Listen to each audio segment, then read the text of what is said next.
Good morning जी। सबका स्वागत है। Aditya Pandit, good morning. Good morning one and all. Good morning Himachal. सबका स्वागत है हमारे इस गुड मॉर्निंग बुलेटिन में। Rajesh Gangotra ji, very warm welcome. Dikshit Thakur ji, नमस्कार।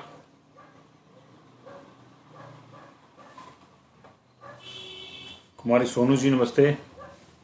Sanjeev Chauhan ji, Rekha Verma ji, good morning. संजय पठानिया जी, विनोद शर्मा जी, नमस्ते। रविंद्र कुमार जी, नमस्कार। गोपाल ठाकुर जी, नमस्ते। राजेश गुप्ता जी, ऋषि मेहता जी, राजपूत पवन वर्मा जी, भूपेंद्र नेगी जी, रॉबिन जी, बेटा पब्बी पब्बी जी, विशाल राणा जी, सीमा चौहान जी, दौलत राम ठाकुर जी, इम्तियाज अंसारी जी, गणेश दत्त शर्मा जी, चेतन सूरी जी, विजय जी, रितेश शर्मा जी, विजय वर्मा जी, जितेंद्र मेहता जी, संजू सेन, अनुराग बालिया, बिट्टू ठाकुर, चेतन सूरी, एडवोकेट रेणुका कौशल, नमस्कार जी। इंजीनियर सतपाल शर्मा जी, उमा वर्मा, अभिमन्यु जी, चेतन सूरी, नमस्ते। सोमवारी जी, मीना शर्मा जी, पीयूष नरियाल जी, प्रताप भारद्वाज जी, प्रदीप जी, प्रिंस कुमार जी, प्रदीप जायसवाल जी, सुभाष जी, रमेश शर्मा जी, आशु नेगी, डेस्नी, रवि राणा जी, राजेंद्र ठाकुर जी, प्रकाश ठाकुर जी, अशोक कुमार जी,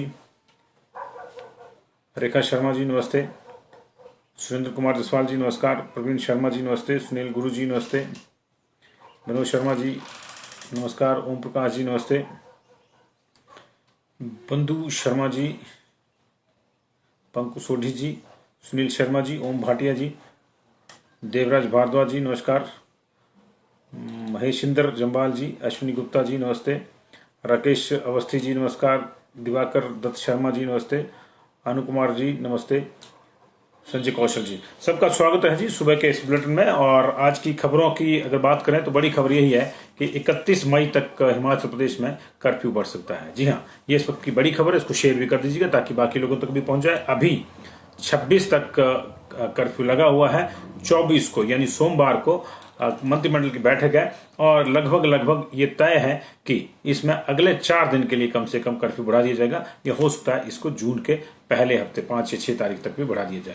डिपेंड करता है कि अल्टीमेटली इस पे 1 हफ्ते की बात होती है, 3 दिन की बात होती है, 10 दिन की बात होती है, ये मंत्रिमंडल पे है, निर्भर करता है। लेकिन मंत्रिमंडल फिलहाल ये मन बना चुका है कि अभी बंदिशें जारी रहेंगी। इसकी संकेत माननीय मुख्यमंत्री जयराम ठाकुर ने कल मीडिया से बातचीत में भी दिए थे। उन्होंने कहा था कि जब तक केसेस कम नहीं होते हम चीजों को रिलैक्स नहीं कर सकते, ये हमारी मजबूरी है। तो जाहिर है कि उन्होंने संकेत दे दिए थे कि 26 मई के बाद भी कोविड कर्फ्यू बढ़ जाएगा। उन्होंने कहा कि मामले घटने पर भी रियायतों के बारे में सोचेंगे। उन्होंने ये मीडिया से बातचीत में ये स्पष्ट कहा था। और जाहिर है कि अभी हिमाचल प्रदेश में हालात उतने बढ़िया नहीं है। पूरे देश में लगातार 10 दिन से केसेस कम हो रहे हैं। एक्टिव केसेस भी पिछले 8 दिन से लगातार कम हो रहे हैं। हिमाचल प्रदेश में भी पिछले 8 दिन से लगातार केसेस कम हो रहे हैं, लेकिन इतने ज्यादा नहीं है। 6,796 केस टू बी एग्जैक्ट पिछले 8 दिन में 13 मई के बाद कम होने शुरू थे। और 13 मई को हमने 40,000 टच किया था, उसके बाद ये कम होने शुरू हुए थे 14 मई से। तो पिछले 8 दिन में 6,796 केसेस कम हुए। हालांकि बीच में एक दिन ऐसा भी आया कि 45 केसेस बढ़ गए थे। लेकिन ये एक अच्छा संकेत तो है, लेकिन ये कोई संतुष्टिजनक नंबर नहीं है केसेस के कम होने का। अभी भी हमारे पास 33,448 केसेस हैं। कम से कम ये संख्या जब 15,000 से नीचे आएगी तब शायद सरकार इस मामले में सोचेगी। पिछले कल 1676 का फर्क था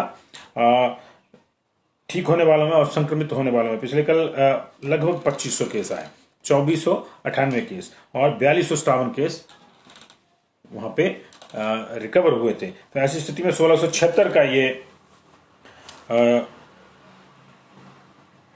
फर्क था। और इस फर्क को जो है एक्टिव केसेस में पड़ा, इस फर्क को अभी और बड़ा करने की जरूरत है। अगर डेली कोई बड़े स्लॉट आते हैं इस तरह के कि 2-3 हजार या जैसे 2400 भी हुए थे एक दिन बीच में रिकवर, उसका फर्क पड़ेगा, तब जाके ये मामला जो है अगले 5-7 दिन में सुलझ सकता है। 10-20 हजार केसेस कम होंगे तब। लेकिन अभी स्थितियां खराब हैं। ओवरऑल अगर देश की बात करें तो पिछले कुछ दिनों से लगातार देश में अच्छी खबरें आ रही हैं और उसका जो है नतीजा है वो सामने आ रहा है। 300 जिलों में, देश के 300 जिलों में पॉजिटिविटी रेट बहुत ज़्यादा तेजी से कम हुआ है। ये एक अच्छी खबर है।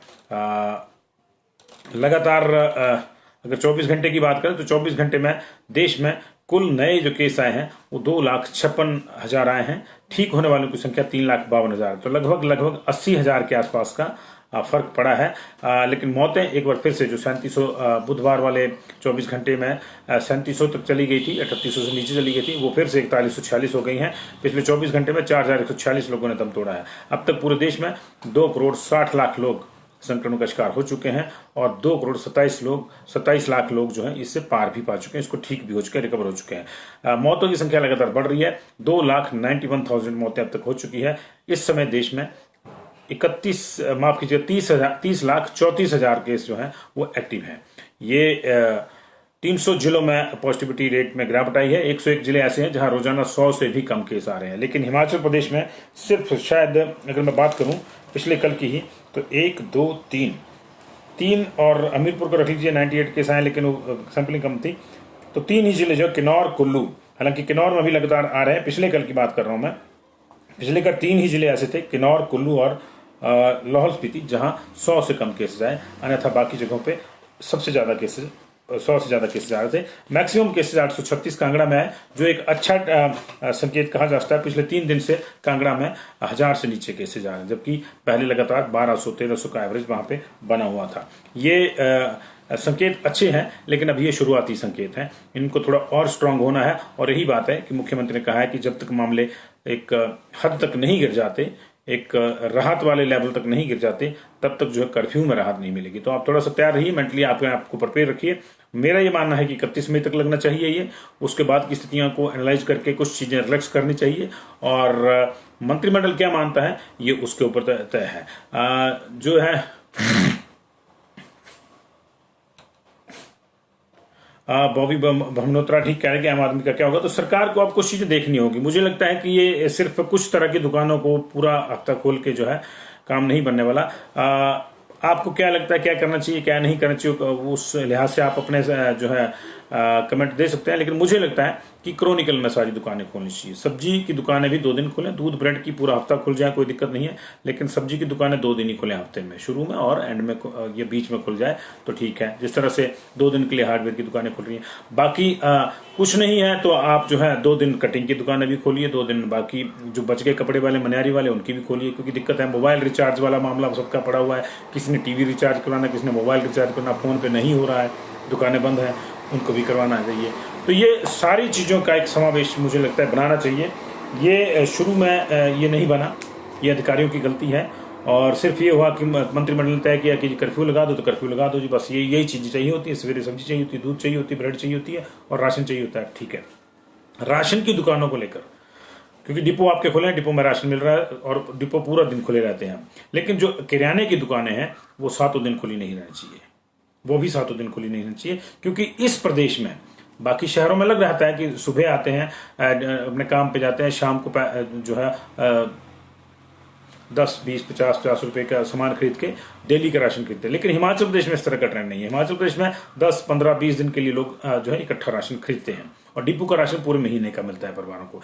ऐसी स्थिति में, क्योंकि यहाँ पे जो दलित बस्तियों वाला, ये प्रवासी बस्तियों वाला, या माइग्रेंट लेबरर्स बहुत कम है, और जो हैं उनको प्रॉपरली निःशुल्क राशन मिल रहा है प्रति व्यक्ति के हिसाब से पूरे महीने का। ऐसी स्थिति में राशन करियाने की दुकानों को जो है एक विराम देना चाहिए कि उनको जो है 5 दिन, 6 दिन खोले रखने के बजाय जो है 2 दिन तक लिमिट करना चाहिए। और उनके जो 4 दिन है, उन 4 दिन में कोई 2 और किस्म की दुकानें जो वर्जिस्ट करनी चाहिए। इसी तरह सब्जी वालों के भी 6 दिन की बजाय 2 दिन खोलनी चाहिए और बाकी का जो टाइम बचते 4 दिन, उसमें कोई वर्जिस्ट नहीं। एक इस तरह का एक चार्ट बन जाए कि मैक्सिमम दुकानें उसमें कवर हो जाएं और 2 दिन से ऊपर कोई ना खोले, 2 दिन से ऊपर कोई दुकान ना खोले और अधिकांश रश ना हो। अभी क्या है कि 4 तरह की दुकानें जो खुल रही हैं, दवाइयों को छोड़ दीजिए, और सब्जी की, दूध दही की और राशन की, ये दुकानें लगातार खुल रही हैं। इन 3 तरह की दुकानों को, चौथी दवाइयों की तो खुलेंगी, लेकिन इन 3 तरह की दुकानों को जो है मीट मछली अंडे वाली भी खुल रही हैं, उनको भी जो है विराम देना चाहिए, क्योंकि हमारे यहाँ एक ट्रेंड है कि मंगलवार, वीरवार या शनिवार को नहीं खाते। तो आप तय कर लीजिए, उस हिसाब से उनको बंद कर दीजिए। हफ्ते में 3 दिन उनको बंद कर दीजिए, 2-2 दिन हफ्ते में सबको मिल जाए, तो मुझे लगता है कि सबका ही जो है वो ठीक हो जाएगा। पंजाब में सब ओपन नहीं है जी, ये ख्याल रखिएगा, पंजाब में सब ओपन है जी। और ये नहीं, ऑड इवन तो मितू मीरू ये जो है ऑड इवन नहीं है, इसमें ऑड इवन का कोई मामला नहीं है। इसमें यही है कि आप एक रोस्टर बनाइए और उस रोस्टर में मैक्सिमम दुकानों को जो है आप एडजस्ट करिए। 7 दिन अंडे मीट मछली की दुकानें खोलने का भी कोई तुक नहीं है, 7 दिन सब्जी की दुकानें खोलने का कोई तुक नहीं है, पूरा हफ्ता किराने की दुकानें खोलने का कोई तुक नहीं है, और इनकी जगह बाकियों को आप एडजस्ट करिए। आपने 2 दिन एडजस्ट किया हार्डवेयर वालों को, आप इलेक्ट्रिकल और भी उसमें खोल रहे हैं, आप जो है आप 2 दिन जो है मनियारी और बजाजी, जिसको कपड़े वाले बोलते हैं, और रेडीमेड जो भी है उसको भी एडजस्ट करिए, और मोबाइल रिचार्जर वालों को भी आपको एडजस्ट करिए। इलेक्ट्रिकल की दुकानों में आपने अभी मोबाइल रिचार्ज या मोबाइल की दुकानें जो नहीं की हैं, जबकि अब इलेक्ट्रॉनिक्स और इलेक्ट्रिक की दुकान पे के नाम पे यही रह गया है मामला, तो इनको भी करिए आप। और इस तरह से क्या होगा कि सबको रहेगा। अदरवाइज हो क्या रहा है कि किसी का चल रहा है, किसी का बंद है, इसलिए इस चीज को लेकर भी ज्यादा परेशानी है, इस चीज को भी ज्यादा लेकर रोष है। तो चलिए, ये सरकार को करना है, हम लोग तो सिर्फ सलाह देने वालों में, मुफ्त की सलाह जो है वो देने वालों में है। तो ये मामले जो है अभी बने हुए हैं, लेकिन अभी चिंताएं और भी हैं इस प्रदेश की। और एक बड़ी खबर जो आपसे साझा करना चाहता हूं, जो बच्चे बीएड करना चाहते हैं उनके लिए बीएड का जो एंट्रेंस टेस्ट का पोर्टल है, एचपी यूनिवर्सिटी ने उसको ओपन कर दिया है। बीएड का एंट्रेंस टेस्ट 26 जुलाई को होगा, और इसके लिए आप 18 जून तक अप्लाई कर सकेंगे। धर्मशाला, शिमला विश्वविद्यालय की जो अपने एचपीयू का और रीजनल सेंटर धर्मशाला का सेंटर, इसके अलावा 73 बीएड कॉलेजों के लिए नए सेशन के प्रवेश का जो शेड्यूल है वो जारी कर दिया गया है। 26 जुलाई को प्रवेश परीक्षा होगी। ऑनलाइन आवेदन के लिए 18 जून अंतिम तिथि है। और अधिक जानकारी के लिए विश्वविद्यालय की आधिकारिक वेबसाइट से आप प्रोस्पेक्टस डाउनलोड कर सकते हैं। बाकी जो कोर्सेज हैं उनके भी आवेदन की जो है पोर्टल जल्द खोल दिया जाएगा। और वो 21 उसकी जो है, जैसे पीजी कोर्सेज की प्रवेश परीक्षा है और मेरिट आधारित दूसरे कोर्सेज हैं, वो 22 मई से उनका पोर्टल खुलेगा, और उनकी जो परीक्षा है वो 21 जून को होगी। तो ये 26 जुलाई को बीएड की परीक्षा हो रही है, और 18 जून तक इसका जो है पोर्टल खुला रहेगा। आजकल में खुल गया है, पिछले कल से विश्वविद्यालय ने कह दिया कि खुल गया, लेकिन आप इसको चेक कर लीजिए और इसमें अप्लाई कर दिएगा जी। तो ये है जी। बाकी और मनरेगा के बारे में क्या बुलवाना चाहते हैं जी आप मुझसे, थोड़ा पता चल जाए। मैं BS66 जी, क्या बुलवाना चाहते हैं मनरेगा के बारे में आप, तो थोड़ा बता दें, वही बोल देते हैं, क्योंकि मनरेगा को लेकर क्या बोलना, मनरेगा के काम चल रहे हैं जी, है ना। कुछ और है तो आप बताइए, वो बोल देते हैं। हमारे बोलने से कुछ होता है तो करेंगे जी, कोई दिक्कत नहीं है जी। हेल्थ सर्विसेज, देखिए आपको इसलिए लग रहा है हेल्थ सर्विस सही नहीं है क्योंकि पैंडेमिक है। पैंडेमिक के हिसाब से किसी भी देश में हेल्थ सर्विस नहीं बनाया जाता जी। और ग्रामीण इलाकों में सभी दुकानें खुल रही हैं, तो तभी तो गांवों में कोरोना फैला जी। तो ये दिक्कत है जी। +2 की परीक्षा को लेकर अभी कोई फैसला नहीं हुआ है, क्योंकि ऑनलाइन नहीं होगी, ऑफलाइन ही होगी। और इसको लेकर जो है अभी गाइडलाइंस की और कोरोना के कम होने की ही जो है वो इंतजार किया जा रहा है। तो ये बीएड को लेकर बड़ी खबर थी। बीएड पोर्टल जो है घट गया है। पिछले कल हमारे पास कुछ डेथ्स रह गई थी। सिरमौर की डेथ हम आपको नहीं बता पाए थे, रात को 5, बाकी बता दी थी हमने। 63 years old male resident of Kedarpur Paonta Sahib, ये इनकी डेथ हो गई पिछले कल सिरमौर में। दूसरी डेथ जो थी वो 61 साल की male village Sangtori post office Shirkyari Shilai, इनकी डेथ हो गई है। 55 साल के एक और पुरुष जो घंडोरी नौहराधार के रहने वाले थे, नाहन में एडमिटेड थे मेडिकल कॉलेज में, इनकी डेथ हो गई है। और नाहन मेडिकल कॉलेज में ही 42 years male resident of Dikkar Rajgarh, इनकी डेथ हो गई है। और 65 years old male resident of Jumna Koti Renuka ji admitted at Sai hospital on May 3, उनकी भी कल जो है डेथ हो गई। तो ये 5 डेथ जो है कल की सिरमौर की जो रह गई थी। कुल मिला के कल हमारे पास 62 डेथ्स हुई थी, और अब तक 2580 डेथ हो चुकी हैं। और इसी महीने की 1000 डेथ्स ऊपर चला गया है मामला। 1091 डेथ जो है इस महीने हो चुकी हैं। ये परेशानी वाला हिस्सा है। अब तक 79,816 79,816 79,816 केसेस इसी महीने आ चुके हैं जी।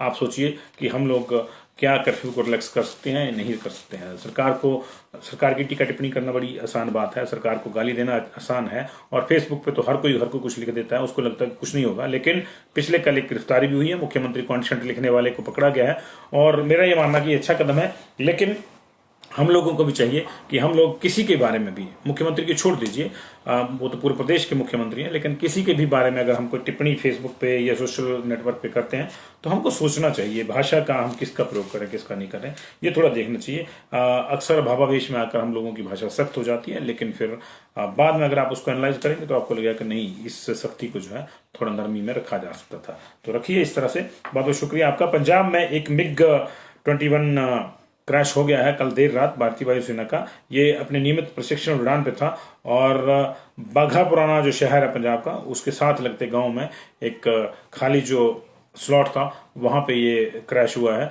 इसमें पायलट की मौत होने की सूचना है, अभी तक बाकी चीजों का भी डिटेल का इंतजार है। तो इस वक्त की बड़ी खबरें यही थी। दिन भर इंतजार करेंगे बाकी चीजों का भी। एरोसोल को लेकर और ड्रॉपलेट्स को लेकर भी काफी चर्चा इस देश में अब शुरू हो गई है कि ड्रॉपलेट्स और एरोसोल से काफी दूर तक ये मामला जा सकता है। आपकी जानकारी के लिए बताइए कि ड्रॉपलेट्स और एरोसोल में फर्क की बात अभी आई है, पहले कभी नहीं आई। दरअसल हमारे मुंह से निकलने वाली थूक या लार जो है, जो बड़ी सूक्ष्म होती है, दिखती नहीं है किसी को, उसको जो है ड्रॉपलेट्स और एरोसोल में रखते हैं।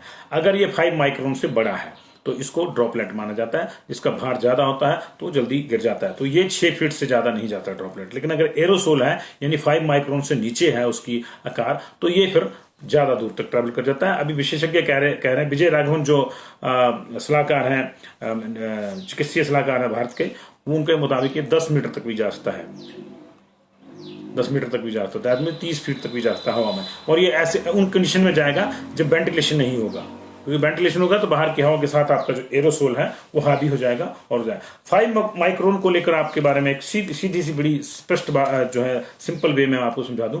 हमारे सिर का एक बाल जो है वो 50 माइक्रोन मोटा होता है, 50 माइक्रोन। तो 5 माइक्रोन का मतलब हमारे सिर के एक बाल से 10 गुना पतला। अब आप सोच लीजिए कि अगर किसी के सिर का बाल गिर रहा है, एक बाल, तो आपको दिखता है या नहीं दिखता है। अगर वही नहीं दिखता है तो जाहिर है कि उससे 10 गुना पतली चीज जो होगी वो नहीं दिखेगी, लेकिन वो हवा में होगी। उसके संपर्क में आप आ गए तो आपको संक्रमण हो सकता है, खासतौर से तब जब सामने वाला जिसका वो एरोसोल है वो संक्रमण का शिकार है। इसलिए डबल मास्किंग, डबल जो है सतर्कता। ये तीसरी लेयर को हमने आने नहीं देना है, तीसरी लहर को आने नहीं देना है। इसके लिए आपको संकल्प लेना होगा, और इसका संकल्प यही है कि जितनी जल्दी संभव हो अपने आप को वैक्सीनेट करवाएं। हालांकि वैक्सीन को लेकर कमियां चली हुई हैं पूरे देश में, कोई कुछ कहे या ना कहे, लेकिन ये सामने दिख रहा है कि कमी है वैक्सीन की। और दूसरी बात यह है कि आप नियमों का पालन रखिए, क्योंकि 1.5 साल से आपकी वैक्सीन, ये आपके नियम ही हैं। आपके जो नियमों का आप सख्ती से पालन कर रहे हैं, संजीदगी से पालन करें, वही वैक्सीन है। तो बहुत बहुत शुक्रिया जी आप लोगों का। और एक बार फिर से आप इस पे जो है जरूर अपना कमेंट दें। ये कमेंट, आपके कमेंट पहुंचते हैं सरकार तक। ये देखिए, ये आप कई बार साबित हो चुका है। उस दिन हमने आपके माध्यम से सरकार तक एक बात पहुंचानी चाहिए कि मंत्रियों विधायकों का प्रोटोकॉल के तहत ड्यूटी लगनी चाहिए, निर्देश होने चाहिए उनको कि अगर किसी की डेथ हो गई है तो वहां जाएं, जो कोविड डेथ है उस मामले में, ताकि इस परिवार को ढाढ़स बनाया है। तो मुख्यमंत्री जी तक ये बात पहुंची, और 3 घंटे के भीतर, उस कार्यक्रम के 3 घंटे के भीतर ये निर्देश या ऑर्डर जो है वो आ गए।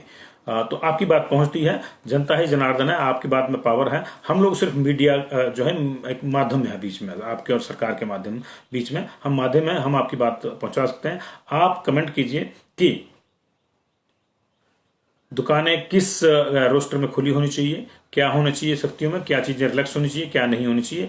जो मैक्सिमम होगा सरकार उसका जो है एवरेज निकालती है उसी चीज से, कि बहुत से अधिकांश लोग क्या चाह रहे हैं वही सरकार की मर्जी है। लोकतंत्र में यही होता है, अधिकांश लोग जिसको चाहेंगे उसकी सरकार है। थैंक यू वेरी मच जी।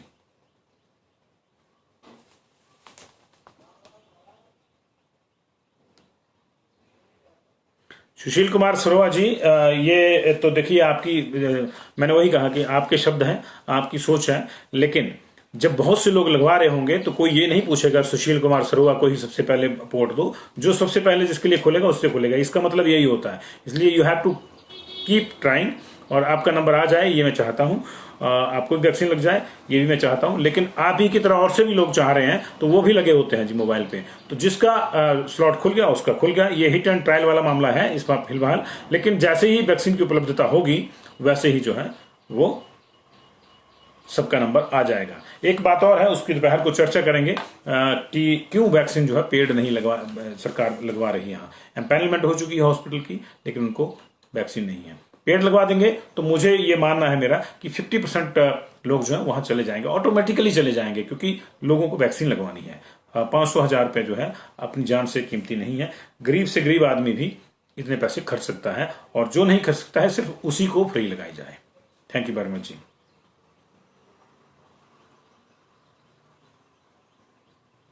सारी दुकानें 2 दिन ही खुले जी, और this is my option that any person who have vaccinated both doses be exempted from e-pass. नहीं, ई-पास की जरूरत नहीं है आपको जी। फिर उसका आप दुनीचंद जी आपको जो है आपको सिर्फ रजिस्ट्रेशन करवाना है ना, पास की जरूरत नहीं है। रजिस्ट्रेशन करवाना है और आपने अपना जो वैक्सीनेशन सर्टिफिकेट है कि ये मेरे को देखिए 14 दिन पहले मैं वैक्सीन दूसरा डोज लगवा चुका हूं, तो यू आर फ्री। आपको ना टेस्ट के लिए पूछेंगे ना आपको क्वारंटाइन करेंगे, ये तो नियमों में है। आपके ध्यान में क्यों नहीं है, मेरी समझ नहीं आ रहा बाहर, है ना। तो आपके जो वो होगा आपके पास होगा ना, उसका वैक्सीनेशन का सर्टिफिकेट होगा, तो वो दिखा के आप आ सकते हैं जी। सैलून भी ओपन होने चाहिए जी। मेरे अपने बाल देखिए कितने बड़े बड़े हो गए हैं, तो सैलून भी ओपन होने चाहिए, सब होने चाहिए। मैंने कहा ना कि सबकी कमाई का। देखिए होता क्या है, बड़े बड़े व्यापारी जो हैं अगर उनकी दुकानें खुली रहती है तो उनका चल रहा है, लेकिन छोटे छोटे जो रेडी फड़ी वाला है, ये सैलून वाले हैं बेचारे, कोई जो है कॉबलर का काम करता है, उनका भी ध्यान रखना होगा। गरीब वर्ग तो वो भी है, व्यापारियों में भी गरीब वर्ग है। सारे व्यापारी जो है धन्ना सेठ नहीं होते, उनमें भी गरीब वर्ग है, उसका ख्याल ज्यादा रखना चाहिए। मुझे लग रहा है रेडी फड़ी वालों का भी ख्याल ज्यादा रखना चाहिए, और दुकानदारों के जो बड़ी किराने की दुकानें हैं उनके ऊपर जो है आपको थोड़ा कंट्रोल करना चाहिए। किराने की दुकानों की मुझे नहीं लगता कि पूरा हफ्ता जरूरत है, सब्जी की दुकानों की पूरा हफ्ता जरूरत नहीं है, दूध ब्रेड इसकी पूरा हफ्ता जरूरत है, अंडे और मीट की भी पूरा हफ्ता जरूरत नहीं है। ब्रेड और दूध पेरिशेबल आइटम है आपकी। ये भी इसमें भी आप देखें तो दूध को लेकर अगर छोड़ दें तो ब्रेड तो वैसे भी 3-4 दिन की डेट होती है उस पर जी। तो ये है। बिलासपुर से कांगड़ा आप नहीं जा सकते जी, रंजीत कपूर जी आप नहीं जा सकते जी, आप जा ही नहीं सकते जी। पासपोर्ट की तो जरूरत नहीं है विद इन हिमाचल प्रदेश, लेकिन आप जा नहीं सकते हैं। Nothing special about black fungus. एक केस आया है जी हिमाचल प्रदेश में, उसको उस पर स्टडी है, ईशांत उस पर जो है नजर रखी जा रही है। अभी कोई दूसरा केस नहीं आया जी, दूसरा केस नहीं आया। ब्लैक फंगस का एक केस आया। 8 राज्यों में ब्लैक फंगस को जो है नोटेबल डिजीज में, जो पेंडेमिक एक्ट में नोटेबल डिजीज है वो नोटिफाई कर दिया, यानी उसको महामारी घोषित कर दिया। आज हिमाचल प्रदेश में भी हो जाएगा जी, आज हिमाचल प्रदेश में हो जाएगा। Thank you very much ji.